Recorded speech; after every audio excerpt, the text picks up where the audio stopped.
우리는 어떻습니까? 예수 그리스도 안에서 죄사함의 은혜가 임한 줄 믿습니까?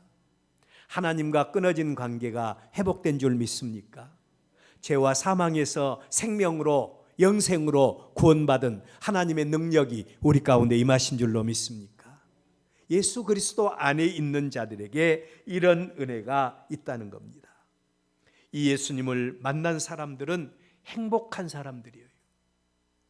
이러한 능력을 가지시고 이 땅에 오신 예수님은 이 세상에서 고통 가운데 있는 모든 사람들이 다 예수님을 알고 예수님을 믿고 예수님의 구원과 예수님의 은혜에 동참하기를 간절히 원하고 계십니다. 그래서 오늘 또 예수님은 수고하고 무거운 짐을 지고 고통하는 사람들을 초청하고 계십니다. 그렇다면 누가 사랑의 하나님, 그리고 누가 예수 그리스도 구원의 주가 되신 예수님의 기쁨이 될 수 있을까?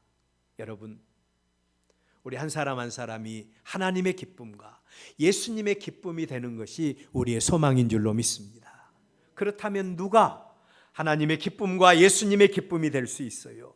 예수 그리스도의 복음을 좀 더 많은 사람들에게 알리는 사람, 예수님을 알게 해서 많은 사람들로 생명 얻고 구원 얻게 해서 예수님을 통해서 구원의 은혜에 동참하게 하는 이런 사람, 하나님이 가장 기뻐하시고 예수님이 기뻐하시고 영광 받은 자들인 줄로 믿습니다. 저와 여러분은 이런 사람이 되어져야 됩니다. 오늘은 그 예수님을 영접해서 구원받은 하나님의 거룩한 백성된 자들이 어떤 반응으로 그 하나님의 은혜에 동참하고 있는가에 대한 말씀과 그 은혜에 동참한 우리는 또 어떤 마음과 어떤 삶을 예수님께 드리고 있는가, 우리 자신을 깊이 만나는 그런 시간을 한번 가져보려고 그래요. 오늘 우리의 본문 말씀에서 첫째로 생각할 수 있는 말씀은 같은 예수님을 알고 같은 예수님을 영접한 두 사람의 모습을 여러분에게 소개해 드리려고 그럽니다. 사람의 몸을 입으시고 이 땅에 오신 예수님의 목적이 죄와 허물로 멸망 가운데 있는 사람들을 구원해서 영원한 생명에 이르도록 하는 것이 예수님의 목적이라고 했죠. 이 일을 위해서 예수님은 사람들에게 먼저 자신을 알리는 일에 온갖 정성을 다 쏟으셨습니다. 그 일이 지난 3년 동안 행하신 예수님의 공생의 사역이에요. 이 일을 위해서 예수님은 사람들에게 내가 누구인가, 자신이 누구인가를 마음껏 알리십니다. 그 방법으로 병든 자를 치료하셨어요. 각색병자를 치료하셨고 귀신들을 쫓아내 주셨습니다. 이 땅에서 귀신을 쫓아낼 수 있는 능력을 가진 자가 누가 있겠어요? 사도행전에 보면 제사장 스게와의 아들이 나옵니다. 그가 빌립이 그리고 하나님의 종들이 예수 이름으로 귀신을 쫓아내고 또 바울이 귀신을 쫓아내니까 이 스게와의 아들이 말하기를 내가 바울이 믿는 예수의 이름으로 너에게 명한다. 더러운 귀신아 나가라. 그랬더니 그 귀신이 뭐라고 한 줄 아세요? 내가 예수도 알고 바울도 아는데 너는 누구냐? 그러면서 귀신이 오히려 이 스게와의 아들에게 달라들어서 옷을 벗기고 그리고 몸을 상하게 해서 그리고 그 자리에서 쫓겨나는 이런 모습을 우리는 사도행전을 통해서 볼 수가 있어요. 예수님은 말씀 한마디로 군대 귀신을 쫓아내셨습니다. 물고기 2마리, 보리떡 5개로 5,000명을 먹이시고 12강주를 거두기도 하시고, 그래서 사람들의 가난의 문제, 배고픔의 문제도 해결해 주십니다. 그리고 많은 사람들에게 천국 복음을 증거하십니다. 이 일로 인해서 사람들은 예수님이 누구신가에 대해서 알게 됩니다. 사람들이 나를 누구라 하느냐? 너희들은 나를 누구라고 생각하느냐? 예, 주는 그리스도요 살아계신 하나님의 아들이십니다. 그 예수님을 사람들이 알게 된 거예요. 그래서 예수님이 가시는 곳마다 사람들로 하여금 인산인해를 이루게 했습니다. 자, 오늘 우리의 본문 말씀입니다. 이렇게 예수님을 아는 사람들, 예수님을 영접한 사람들, 그런 사람들이 예수님을 만나기를 원하고 예수님을 초청하기를 원하시는데, 오늘 우리의 본문에 보면 두 사람이 예수님을 만나는 그런 장면에 대한 이야기예요. 첫째 사람은 예수님 당시에 많은 사람들에게 각광을 받던 바리새인입니다. 바리새인이 예수님을 초청을 했어요. 당시 바리새인은 보통 유대인들과 다른 영성을 가진 그런 사람들입니다. 영성을 가졌다는 것은 적어도 하나님에 대해서 다른 사람보다 더 깊게 생각하고 하나님의 말씀에 대해서 다른 사람보다 더 깊게 생각하는 것을 영성이라고 그래요. 다른 사람보다 더 차원이 다른 영성을 가졌어요. 그들은 지난날 이스라엘이, 하나님의 백성들이 왜 실패를 했는가, 왜 그들이 이방의 포로가 되어서 비참한 삶을 살게 되었는가에 대해서 뼈아픈 지식을 가지고 있었어요. 뼈아픈 후회를 하고 있었어요. 그래서 그들은 하나님의 은혜를 회복하기 위해서라도 철저하게 우리가 율법을 지켜야 되겠다, 그런 사람들이 바리새인들이에요. 구별된 사람들, 율법을 준행하고 하나님을 경외하는 믿음을 회복해야 된다고 하는 생각으로 하루에 3번씩 정한 시간에 하나님 앞에 기도했습니다. 우리가 하나님을 믿고 예수 그리스도가 우리의 구주이시고 그 안에 생명이 있다고 믿는다고 하면서도 우리의 믿음은 어느 정도입니까? 적어도 이 바리새인들은 하루에 3번씩 정한 시간에 기도합니다. 일주일에 한 번은 금식을 했어요. 소득의 10의 1조를 철저하게 구별하여 드립니다. 11조를 구별한다고 하는 말은 모든 물질의 주인이 하나님이시라고 하는 사실을 인정하는 거예요. 또 그들의 이웃을 구제하는 일을 힘을 쓰게 되었습니다. 이 정도 되면 여러분들 얼마나 그들의 의가 대단하다는 것을 알 수가 있지 않습니까? 그런데 여기서 하나 기억하고 넘어갈 말씀은, 어떤 일이든지 처음에 시작할 때는 의식이 있습니다. 처음에 시작할 때는 의식이 있고 처음에 시작할 때는 그 일에 대한 생명이 있습니다. 그런데 계속해서 깨어있지 않고 계속해서 그 일이 점검되지 않으면 나중에는 그 열심이, 그 생명이 점점 약해지게 됩니다. 그래서 마지막에는 형식화되고 지식화되고 뼈다귀만 남고, 그래서 그냥 그 의미가 질식되고 마는 거예요. 우리의 믿음도 마찬가지죠. 우리의 믿음도 처음에 우리가 내가 죄인인 것을 알고 예수님이 우리의 죄를 대신해서 십자가에 못 박아 죽으신 사실을 알고 그 안에 생명이 있는 줄 알고 우리가 하나님의 자녀가 된 사실을 아는 그 순간에 우리 얼마나 마음이 기뻤어요. 얼마나 우리의 마음이 기뻤습니까? 얼마나 그 믿음에 감격이 있었어요. 근데 우리의 믿음이 깨어있지 않으면 점점 우리의 믿음은 형식화되어 가요. 우리의 믿음은 지식화되어 가요. 뼈다귀만 남게 됩니다. 그래서 하나님 중심보다도 나 중심의 신앙으로 변질되어 버리는 그런 모습을 보게 됐죠. 바리새인들이 그랬습니다.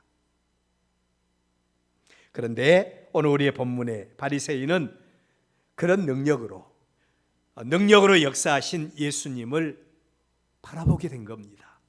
그 예수님을 자기의 집으로 초청해서 식사의 자리를 마련하게 됩니다. 다른 바리새인보다는 그래도 깨어있는 그런 바리새인 아니겠습니까? 그런데 중요한 것은 이 바리새인이 예수님을 자기 집으로 초청하고 식사 자리를 마련하는 것까지는 좋습니다. 그런데 아직도 그가 예수님을 구체적으로 만났다, 이런 사실에 대해서는 의문점이 있어요. 의문점이 있습니다. 그 근거가 그가 예수님을 그의 집으로 초청하기는 했는데 예수님을 그의 집에 초청하고 예수님이 그 집에 오셨을 때 예수님이 그의 집의 최고의 손님이다, 나 같은 죄인이 예수님을 내 집에 초청하는, 하나님의 아들이신 예수님을 내 집에 초청하는 영광을 내가 입게 되었다. 그러면서 예수님을 자신의 집에 가장 귀한 손님으로 모셨습니까? 그게 아니었다는 거예요. 자, 여러분, 혹시 우리 가운데도 이런 사람이 있는가 모르겠어요. 예수님이 나에게, 예수님이 우리에게 어떤 존재인가 여러분 생각해 보셨습니까? 우리가 예수님에 대해서 알았어요. 그리고 또한 우리가 예수님을 믿어 예수님이 우리의 구주라는 사실을 우리는 인정합니다. 그런데 그 예수님이 나의 삶 속에서, 내 인생 가운데서 가장 귀한 손님이고 가장 귀한 존재고 주님의 영광을 위한 일이라면 나의 모든 것을 아낌없이 드리겠다고 하는 이런 마음이 우리의 마음속에 있습니까? 바리새인에게 예수님은 그렇게 귀한 존재가 아니었어요. 그랬기에 예수님이 자신의 집에 오셨음에도 불구하고 예수님을 환영하는 그 어떤 의식도 전혀 행하지 않았습니다. 만약에 이 바리새인에게 조금 더 자기보다 나은 사람, 조금 더 자기보다도 지위가 있고 권위가 있는 이런 사람이 왔다면요, 이 바리새인은 적어도 그 집의 종을 통해서 그 손님이 오셨을 때 대화를 준비하고 또 대화에 발을 씻을 물을 준비하고 수건을 준비해서 가장 귀한 손님으로 모셔드렸을 거예요. 그런데 예수님이 오셨을 때 그런 모든 일들을 생략합니다.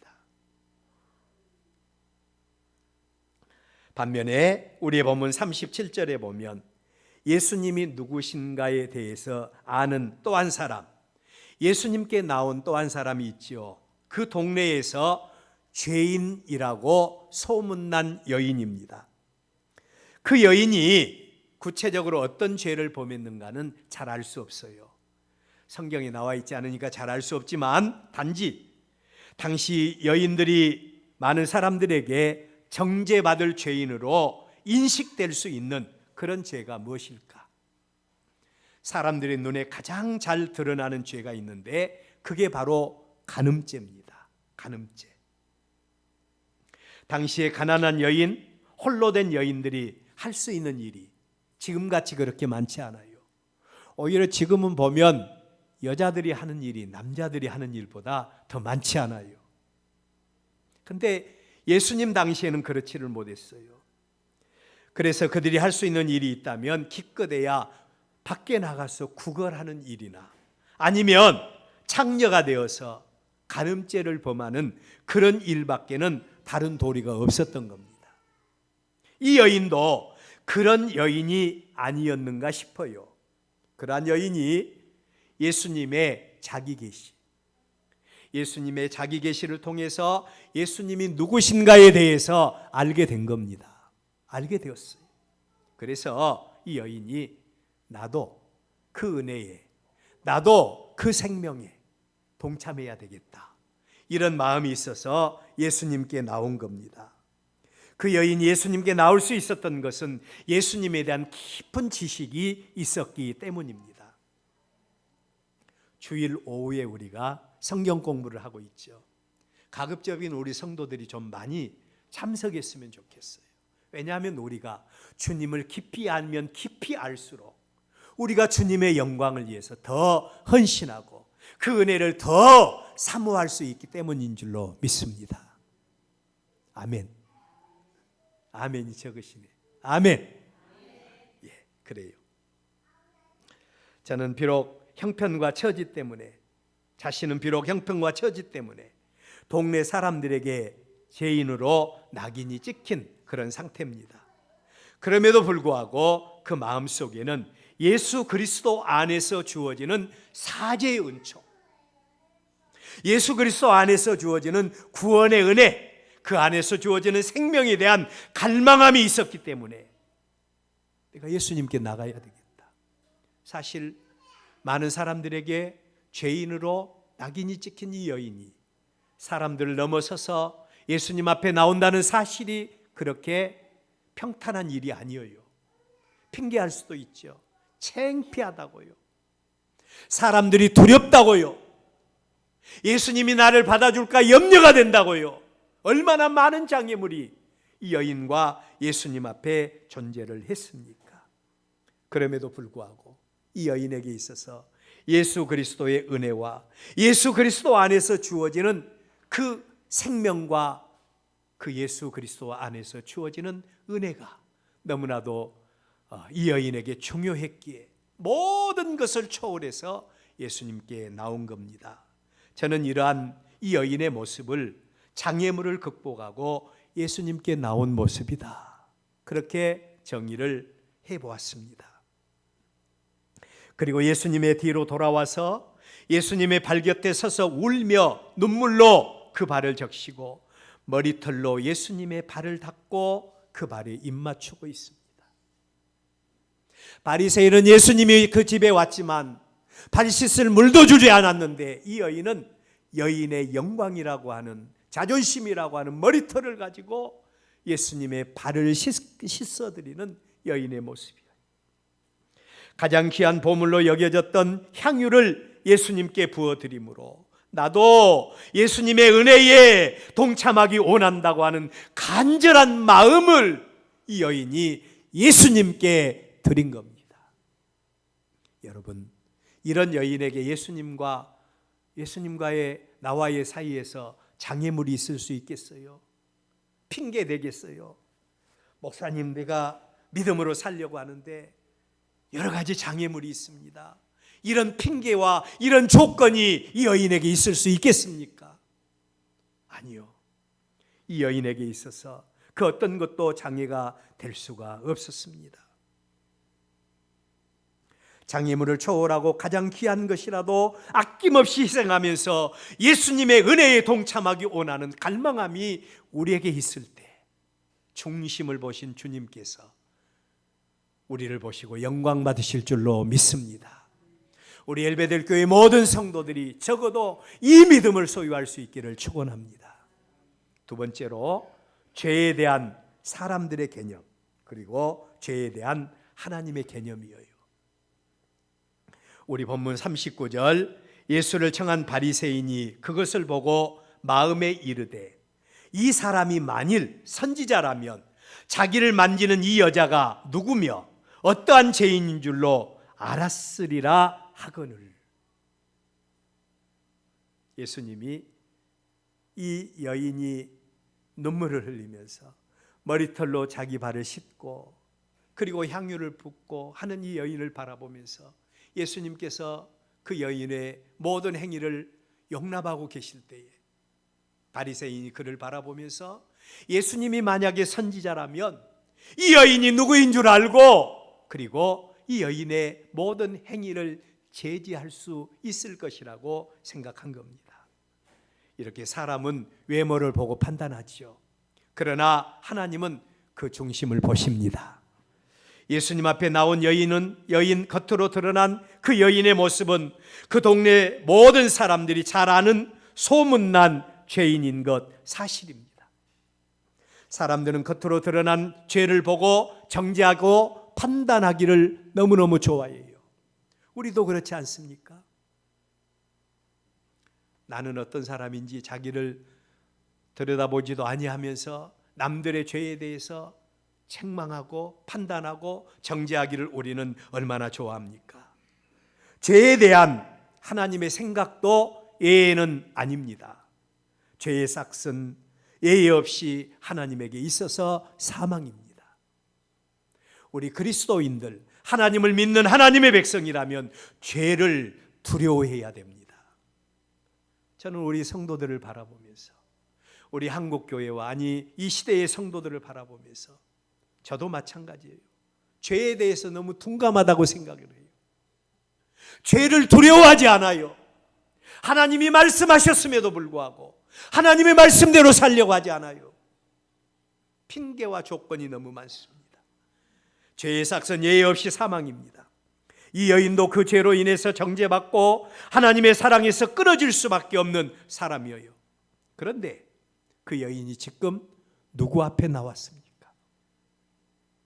사람들을 죄와 사망에서 구원하기 위해서 하늘 영광 버리시고 이 땅에 오신 예수 그리스도 앞에 이 여인이 나온 겁니다. 그 여인은 자기가 누구인가를 잘 알고 있었어요. 마땅히 그의 죄에 의해서 정죄받고 마땅히 심판받고 영원히 죽을 죄인이라는 사실도 이 여인은 인식하고 있었습니다. 그리고 그 예수님을 자신의 인생 속에서 가장 귀한 분으로 인정하고 눈물로 회개한 겁니다. 수고하고 무거운 짐진 자들아 다 내게로 오라. 예수님이 초청하셨고 죄로 말미암아 일어설 수도 없는 이 죄인인, 소문난 죄인인 이 여인에게 그 예수님의 초청이 들린 겁니다.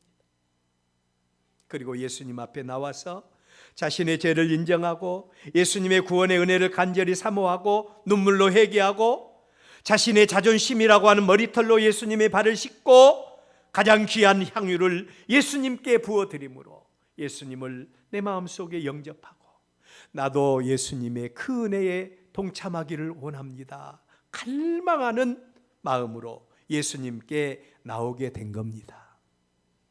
이런 갈망함이 우리 모두에게 있기를 바랍니다. 이러한 여인의 행동을 바라보신 예수님은 어떻게 반응하십니까? 사람들은 예수님이 이 여인이 누구인가를 알고 그 여인을 내치기를 원했어요. 그래야 예수님을 메시아로 인정을 하겠다는 겁니다. 그런데 그러한 사람들의 기대와는 달리 예수님이 그 여인에게 보이신 반응은 전혀 의외의 반응이었지요. 예수님은 가장 가까이 있는 제자 베드로의 이름을 부르십니다. 그리고 한 가지 베드로에게 대해서 예를 들어서 말씀을 하시죠. 빚을 준 사람이 있다. 빚을 준 사람과 빚진 사람과의 관계에 대해서 말씀을 하면서 많이 빚진 사람 그리고 적게 빚진 사람, 빚을 준 사람이 한 사람에게는 500데나리온의 빚을 주었어요. 여러분 500데나리온은 상당히 큰 돈입니다. 우리가 마치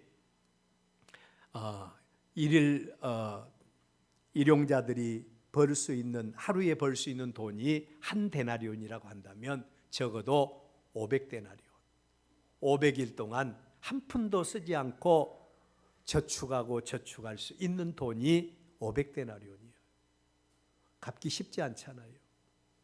또 대부분 빚진 사람들은 보면 피치 못할 사정에 의해서 빚을 지고 갚을 능력이 없잖아요. 너무너무 마음이 아프죠. 또 한 사람은 50데나리온의 빚을 졌어요. 주인이 볼 때 많이 진 사람이나 적게 진 사람이나 그 빚을 감당할 수 있는 능력이 없어 보인 겁니다.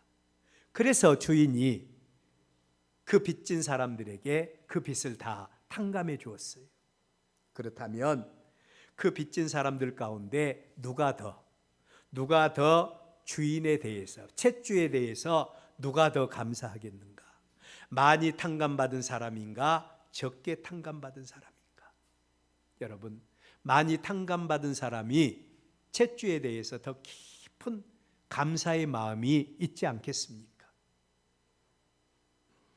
한 가지 예를 로마서 5장 20절에 보면 죄가 더한 곳에 은혜가 넘쳤다. 사도 바울의 고백입니다. 이렇게 죄가 더 많은 사람이 사죄의 은총을 받고 예수 그리스도 안에서 새 생명을 입었을 때 도덕적으로 의로운 사람보다 훨씬 더 감사가 크다는 거예요. 누가복음 18장 10절 이하의 말씀을 보면 두 사람이 하나님의 성전에 올라가니 하나는 바리새인이고 하나는 세리라. 두 사람이 하나님의 성전에 올라간 이유가 있습니다. 기도하기 위해서 올라갔어요. 바리새인은 모든 사람들이 바라볼 때 많은 사람들보다 더 종교적인 사람이고 영성이 특출한 사람이었어요. 그런데 세리는 이스라엘 백성들, 유대인들 가운데서 가장 큰 죄인으로 낙인 찍힌 사람입니다. 두 사람이 올라갔어요. 두 사람이 하나님께 기도합니다. 바리새인 하나님 앞에 기도하기를, 하나님, 나는 저 세리와 같지 않음을 감사합니다. 남의 것을 토색한 일도 없습니다. 죄를 지은 적도 없습니다. 그러면서 하나님의 은혜를 구합니다. 그런데 세리는 감히 하나님 앞에 고개도 들지 못하고 눈물을 흘리면서 통곡하면서 자기의 죄를 회개하면서 하나님의 은혜를 구합니다. 누가 하나님 앞에 응답을 받고 내려갔습니까? 예수님은 바리새인보다 세리의 기도를 하나님이 들으셨다라고 말씀하세요. 여러분, 하나님 앞에서 의인은 없습니다. 하나님 앞에서 의인은 없어요. 우리가 하나님 앞에서 큰 죄를 지었든지 적은 죄를 지었든지 다 같이 죄인들입니다. 그러나 우리가 그 죄 가지고 예수님께 나와서 사죄의 은총을 구할 때 그 안에서 생명의 역사가 일어날 줄로 믿습니다. 그렇다면 누가 가장 귀한 것을 하나님께 드릴 수 있을까요? 누가 가장 귀한 것을 하나님께 드릴 수 있습니까? 나를 알고 예수님이 누구인가를 아는 사람이 가장 귀한 것을 하나님께 드릴 수 있는 줄로 믿습니다. 오늘 우리의 본문에서 예수님을 중심으로 우리는 두 사람을 보았습니다. 한 사람은 당시 모든 유대인들에게 인정받고 존경받는 바리새인입니다. 다른 사람들과 구별된 사람입니다. 그 사람이 예수님을 자신의 집으로 초대한 두 가지 이유가 있어요. 예수님을 알았기 때문입니다. 그리고 두 번째로는 예수님이 어떤 분인가 내 두 눈으로 확인해 봐야 되겠다. 그래서 예수님을 자기 집으로 초청한 사람이에요. 이런 사람이 어떻게 예수님께 가장 귀한 것을 드려서 헌신을 할 수 있고 예수님을 위해서 어떻게 희생을 할 수가 있겠습니까? 예수님을 소문은 들어서 알고 있고 객관적으로 예수님에 대해서 한번 내가 확인해 봐야 되겠다. 이런 사람은요, 예수님을 위해서 할 수 있는 조그만 것도 아까울 수밖에 없는 사람이에요. 그래서 예수님을 위해서 아무것도 하지 않았습니다. 반면에 동네 사람들에게 죄인으로 소문난 여인, 그도 예수님에 대한 소문을 들었어요. 그리고 그 예수 그리스도 안에서 주어진 새 생명의 은혜에 대해서 알았던 여인이에요. 그리고 이 여인은 나도 그 은혜에 동참해야 되겠다. 나도 예수 그리스도의 그 대속의 은혜와 그 생명과 그 축복에 동참해야 되겠다고 하는 뜨거운 열정이 이 여인의 마음속에 일어나게 된 겁니다. 그런데 그 여인은 자기가 누구인가를 너무나 잘 알고 있었죠. 그래서 예수님께서 나를 받아줄 수 있을 것인가에 대한 염려와 근심을 한가슴 안고 갈망하는 마음으로 예수님께 나갔어요. 예수님을 아는 지식과 그분을 통해서 주어진 은혜가 무엇인가를 아는 사람의 특징이 있습니다. 그건 뭔고 하니 형편과 처지, 환경을 초월하고 어떤 장애물도 초월하는 믿음의 능력이 그들에게는 있어요. 그들에게 있어요. 이 여인도 그랬습니다. 이 여인이 만약에 예수님의 은혜, 예수님의 대속의 은혜를 갈망하는 마음이 없었다면, 나도 그 생명의 은혜를 덧입기를 원하고 싶어하는 이런 뜨거운 열정이 없었다면 사람의 눈치가 얼마나 두렵습니까? 많은 사람들이 그 주변에 이렇게 온 집에 앉아 있는데 예수님 앞에 나갈 수 있는 그런 길이 막혀 있는데 핑계가 되고 조건이 되지 않겠어요? 아이고, 나 못해, 할 수 없어. 얼마든지 말할 수 있죠. 그러나 이 여인에게는 그게 문제가 되지 않아요. 예수님을 만나야 되지 않아요. 예수님을 만나서 사죄의 은총 받아야 되지 않아요. 예수님을 만나서 그 생명에 동참해야 되지 않아요. 예수님을 만나야 그 믿음을 확인할 수 있지 않아요. 그래서 이 여인은 예수님 앞에 나간 겁니다. 모든 환경과 형편과 처지를 초월해서 예수님께 나가게 되었던 겁니다. 마음의 간절한 소원으로 자신의 가장 귀한 것을 아낌없이 깨뜨려서 예수님께 부었어요. 이는 예수님의 가치를 인정한 자들만이 할 수 있는 그런 일인 것입니다. 우리 엘베델교회 성도 여러분, 우리 모든 성도 여러분, 우리 모두가 예수님의 가치를 다시 한번 더 발견할 수 있기를 바랍니다. 예수님의 가치를 발견할 뿐만 아니라 예수 그리스도에게 가장 귀한 것을 아낌없이 드릴 수 있는, 예수님과 나와의 모든 관계에서 모든 장애물이 물러가고 예수님이 내 인생의 최고라고 고백할 수 있는 저와 여러분들 될 수 있기를 바랍니다. 예수님의 가치를 인정한 자들만이 할 수 있는 일입니다. 오늘 우리는 예수님을 중심으로 두 사람의 모습을 조명하고 있습니다. 이는 단지 두 사람의 모습으로 끝나버리는 게 아닙니다. 우리 모두 또 나에게서 얼마든지 나타나고 얼마든지 우리 모두에게서 발견되어질 수 있는 현상이 바리새인과 이 죄 많은 여인의 모습인 겁니다. 오늘 저와 여러분도 나에게 나타나는 현상이 바리새인의 모습인가 아니면 이 여인의 모습인가를 조명해 봐야 됩니다. 우리는 어떤 사람이고 어떤 신앙생활을 하고 있는지, 삶의 중심에서 예수님을 만난 사람으로 자기를 점검하는 우리가 되어져야 될 시점인 거예요. 주님 언제 오실지 알 수 없잖아요. 제가 우리 교회 방화관리자입니다. 방화관리자. 그리고 또 이제 방화훈련을 받고 왔는데 그 소방관이 이렇게 이야기를 하더라고요. 언제 소방서에서 방문할지 모르니까 이런 것은 피치해 둬야 됩니다. 그렇게 말을 하더라고요. 그렇지 않으면 벌금 냅니다. 징역 갑니다. 이런 이야기를 하는 걸 들었어요. 여러분, 우리 주님 도적같이 오신다고 하셨잖아요. 언제 우리 주님 부르실지 알 수 없어요. 우리 한 사람 한 사람이 자기 점검의 시간을 가져야 됩니다. 나는 바리새인인가 아니면 이 죄 많은 여인과 같은 존재인가?